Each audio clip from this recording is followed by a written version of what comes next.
வணக்கம் நேயர்களே. ஒரு நாடகம் போடுற குரூப் இருந்தாங்க.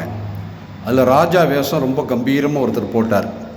ராஜா போடக்கூடிய எல்லா அந்த ட்ரெஸ்ஸு, கோட்டு, பதக்கங்கள், வாள், அப்புறம் அவர் அணியக்கூடிய அனைத்து ஆபரணங்கள் இதெல்லாம் போட்டு ரொம்ப கம்பீரமாக இருப்பார். அந்த ராஜா வந்தாலே ஆடியன்ஸ் ரொம்ப கைத்தட்டி ரசிப்பாங்க. அதே நாடகத்தில் கோமாளி வேஷம் போடக்கூடிய ஒருத்தர் இருந்தார். அவருக்கு நிறைய ஆடைகள், ட்ரெஸ்ஸு அதெல்லாம் கிடையாது. ஒரே ஒரு குல்லா மட்டும் வச்சுருப்பார். இந்த ஒரு குல்லாவை வச்சு அவர் அந்த பாடி லாங்குவேஜை வச்சு எல்லோரும் சிரிக்க வைப்பார், மகிழ்ச்சி அடைய செய்வார்.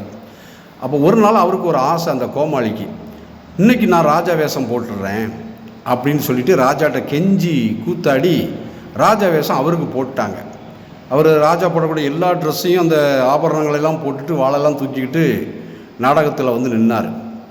அவரால் ஒரு 10 நிமிஷம் கூட அந்த ட்ரெஸ்ஸை சுமந்துக்கிட்டு நிற்க முடியல. ஏன்னா அவ்வளவு அழுத்தம் கொடுக்குது. அது அந்த ராஜா வைக்கக்கூடிய அந்த கிரீடம், அந்த கோட்டு, அதில் இருக்கக்கூடிய பதக்கங்கள், கனமான வாள், அப்புறம் எல்லா பொருள்களுமே அவரை போட்டு அழுத்துச்சு. எப்படியோ சமாளிச்சுட்டு உள்ளே ஓடி வந்துட்டார்.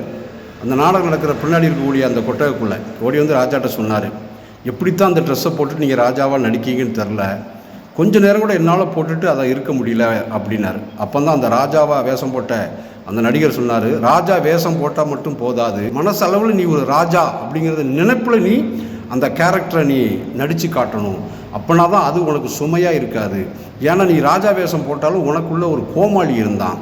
அதனால் அந்த கோமாளியால் ராஜா வேஷத்தை, அந்த கம்பீரத்தை தாங்க முடியலை. ஸோ எதை செய்தாலும் அதை உணர்வுபூர்வமாக உள்வாங்கி அதுவாகவே மாறி செய்யும் பொழுது உங்கள் பர்ஃபார்மன்ஸ் சூப்பராக இருக்கும். வணக்கம் நண்பர்களே.